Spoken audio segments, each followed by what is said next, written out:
अस्सलाम वालेकुम स्टूडेंट्स, मोहम्मद आसिम फरीद की जानिब से नेशनल कॉमर्स ग्रुप में आपको खुश आमदीद कहते हैं। स्टूडेंट्स, आज हम इकोनॉमिक्स का टॉपिक इकोनॉमिक लॉ और इसकी कंडीशंस हम डिस्कस करने जा रहे हैं। तो इकोनॉमिक लॉ जो है ये आई कॉम की, डी कॉम की, FAICS, B com, MA accounting finance और BBA की इकोनॉमिक्स में पढ़ाया जाता है। तो स्टूडेंट्स, सबसे पहले हम देखते हैं कि लॉ होता क्या है, उसके बाद हम जाएंगे इकोनॉमिक लॉ की जानिब। स्टूडेंट्स, जैसे कि आपको पता है कि लॉ की बेसिकली हमारे पास 3 टाइप्स होती हैं। पहली टाइप को हम कहते हैं कि अगर हमारे मुल्क में हुकूमत कोई लॉ बनाती है या हमारे जो मुल्क के कानून साज असम्बली के तहत मंजूर किए कोई एक्ट हो तो उसको हम कानून कहते हैं। पहली टाइप क्या है, हुकूमत अगर बनाए, कानून साज असम्बली बनाए तो वो भी एक कानून होते हैं। दूसरे नंबर पे हमारे मज़हब के बताए हुए असूल और माशरे की तस्लीम करदा अच्छाइयाँ या बुराइयाँ, इसके मतलब जो हमारे कायदे होते हैं, इसको भी कानून कहा जाता है। यानी कि हमारे माशरे में, मुसलमानों के माशरे में नमाज, रोज़ा, ज़कात, हज ये फ़राइज़ कर दिए गए हैं, तो ये भी अपने टाइम पे जब होंगे तो ये भी कानून होंगे। तीसरे नंबर पे कहता है कि रिसर्च और टेक्नोलॉजी की वजह से हमें जो चीज़ें सामने आती हैं उसको भी कानून कहते हैं। अगर हम एग्जांपल के तौर पर कहें कि इल्म तबियात में एक लफ्ज़ बयान किया जाता है, कानून बयान किया जाता है जिसे कानून कशिश शकल कहा जाता है। यानी कि ज़मीन अपने महवर की जानिब हर चीज़ को खींचती है, ये भी एक कानून है। जैसे फिज़िक्स के कानून, केमिस्ट्री के कानून, तो ये कौन से हैं? ये हमारे असबाब नताइज के हवाले से कानून निकलते हैं, तो इनको भी कानून कहते हैं। इकोनॉमिक्स के अभी बढ़ते हैं अपने टॉपिक की जानिब। इकोनॉमिक्स के लॉ के वो कानून जो हम माशरे में रहने के लिए, जो इकोनॉमिक्स के लॉ होते हैं, इकोनॉमी के लॉ होते हैं, इकोनॉमी के लॉ होते हैं, उनको कहते हैं इकोनॉमिक लॉज। स्टूडेंट, उम्मीद करता हूँ आपको बात समझ आई होगी। यानी कि बाकी दीगर लॉज की तरह जो इकोनॉमी के लॉ होते हैं उसको कहते हैं इकोनॉमिक लॉ। तो हम इसके इंट्रोडक्शन की जानिब बढ़ते हैं और देखते हैं कि इकोनॉमिक लॉ क्या कहता है। Economic law is the same behaviour of people which they adopt during economic struggle. It means the condition when their wants are unlimited but the resources to satisfy them are limited. कहता है कि आप क्या कि अगर आपके पास ख्वाहिशात आपकी बहुत ज़्यादा हैं लेकिन आपके ज़राए बहुत कम हैं, लेकिन इन ज़राए को आपने अच्छे तरीके से यूटिलाइज़ करना है, ये भी कुछ लॉ है, इकोनॉमिक के लॉ हैं। If the condition are the same, this behavior always remains same, therefore that behavior becomes an economic law. कहता है अगर बाकी के हालात एक से रहे, जो आपका जो बिहेवियर होगा, जो तर्ज अमल होगा, वो आपका इकोनॉमिक लॉ होगा। एक और एग्जांपल वो देता है कि it is our observation that when the price of commodity decreases the people generally purchase more quantity of it, and when its price increases people generally purchase less quantity for it because of this same tendency of economic law has been made, which is known as the law of demand. जैसे हमारे मुल्क में, हमारे माशरे में, हमारी economy में एक लॉ पढ़ा जाता है कि जब किसी चीज़ की कीमत बढ़ती है तो कंज्यूमर जो चीज़ इस्तेमाल करने वाला है वो उसकी कंजम्पशन को कम कर देता है, वो उसकी डिमांड को कम कर देता है। इसको कहते हैं लॉ ऑफ डिमांड। ये भी हमारा इकोनॉमी का लॉ है। एक और लॉ हम पढ़ते हैं, आगे हम जाके फर्दर हम पढ़ेंगे, जिसे कहते हैं लॉ ऑफ सप्लाई। यानी कि जो प्रोड्यूसर है, जो चीज़ें बनाने वाला है, उसकी ख्वाहिश होती है कि उसको कीमत ज़्यादा से ज़्यादा मिले। जब उसको कीमत ज़्यादा से ज़्यादा मिलती है, प्राइस चीज़ की बढ़ती है, तो वो सप्लाई करना ज़्यादा शुरू कर देता है, वरना वो चीज़ों को स्टॉक कर लेगा। तो ये भी इकोनॉमी का लॉ है जिसको कहते हैं लॉ ऑफ सप्लाई। तो इसी तरह से law of diminishing margin utility, law of increasing return etcetera, ये सारे हमारे क्या हैं? ये हमारे इकोनॉमी के लॉ हैं। और वो कहता है प्रोफेसर मार्शल ने इकोनॉमिक लॉ की डेफिनेशन बयान की थी। उसने कहा था an economic law is a statement that a certain course of action may be expected under certain condition from members of society. के जो मेंबर्स ऑफ सोसाइटी हैं वो किसी ऐसी सिचुएशंस में, किसी ख़ास सिचुएशंस में जो लॉ अप्लाई करते हैं, जो बातें अपनाते हैं, उसको कहते हैं इकोनॉमिक लॉ। अब स्टूडेंट्स बढ़ते हैं, इसकी कुछ हमारे पास कंडीशंस हैं और कंडीशन को देखते हैं। कंडीशन हमारे पास क्या है? सबसे पहले कंडीशन है हमारे पास दे आर कंडीशनल, यानी कि ये मशरूत होते हैं, इन पे शराइत लागू होती हैं।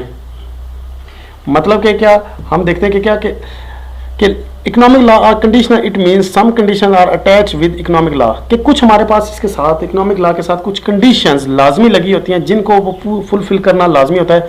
Economic law proves true only in the presence of these conditions, कि अगर ये कंडीशन प्रूव होंगी, सही होंगी, तब ही लॉ ये अप्लाई होगा। लॉ कौन सी कंडीशन हो सकती है? फॉर एग्जाम्पल वो कहता है, for example law of demand, हम लॉ ऑफ डिमांड की अगर एग्जाम्पल हैं, according to this law increase in the price of same commodity as followed by decrease in its demand and vice versa। जब किसी चीज़ की कीमत ज़्यादा होती है तो आप इसकी डिमांड कम कर देते हैं, यानी कि कंडीशन है, प्राइस ज़्यादा होना एक कंडीशन है। Provide other thing remain constant, कहता है कि बाकी के हालात एक से रहें, but other thing remain constant means assumptions conditions the law of demand. कहता है कि बाकी के हालात, मसलन कौन कौन से हालात हो सकते हैं? कहता है इनकम आपकी सेम रहे, कंज्यूमर का टेस्ट एक से रहे, प्राइस ऑफ सब्स्टिट्यूशन इफेक्ट है, फैशन आपका चेंज ना हो। ये कंडीशन ये लागू कर दी गई है कि अगर ये कंडीशन अप्लाई होंगी तो आपका ये इकोनॉमिक लॉ प्रूव होगा। स्टूडेंट उसके बाद आपके पास दूसरी जो है वो कहता है कि they lack exactly and definite.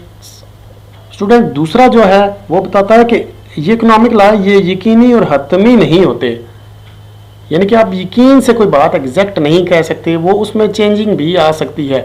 Economic law are not exact and definite because they are behaviour and human behaviour usually keeps on changing.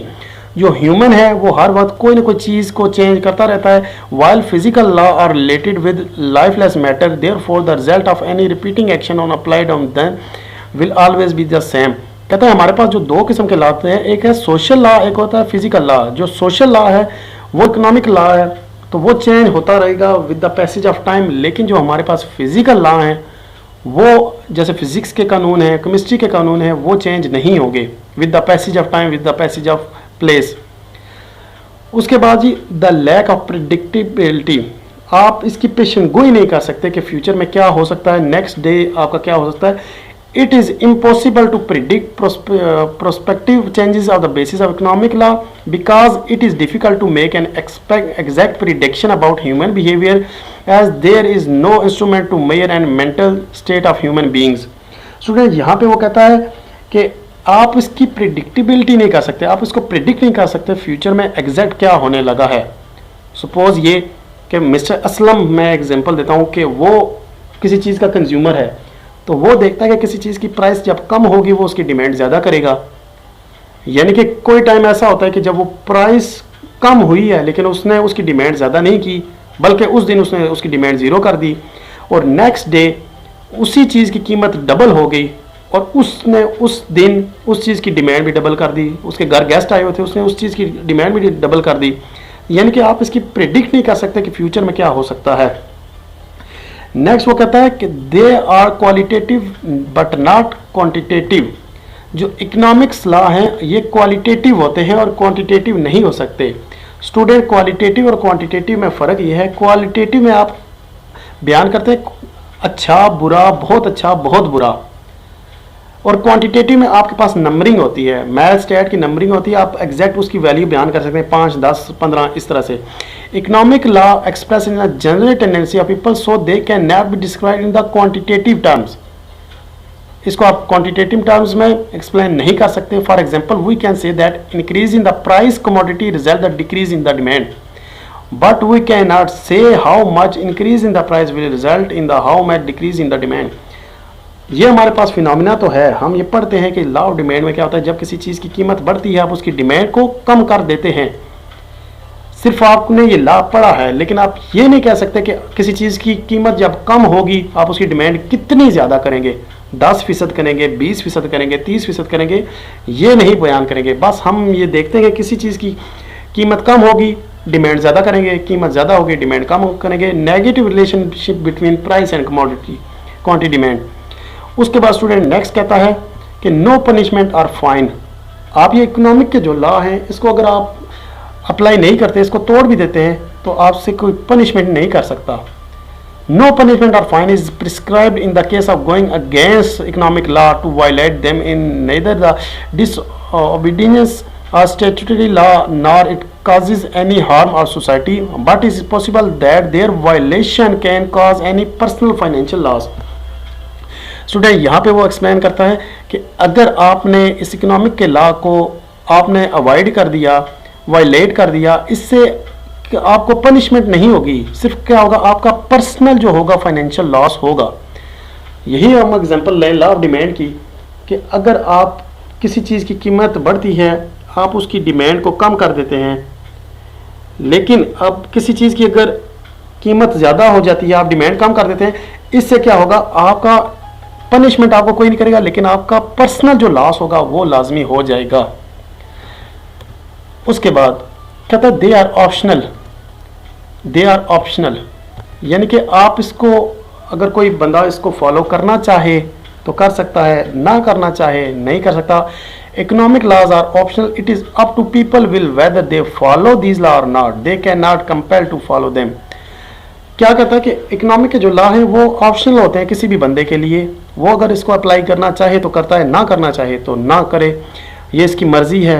अगर वो अप्लाई करेगा तो उसको बेनिफिट होगा, अप्लाई नहीं करेगा तो उसको फाइनेंशियल लॉस होगा, उस पर कोई सजा जुर्माना नहीं होगा.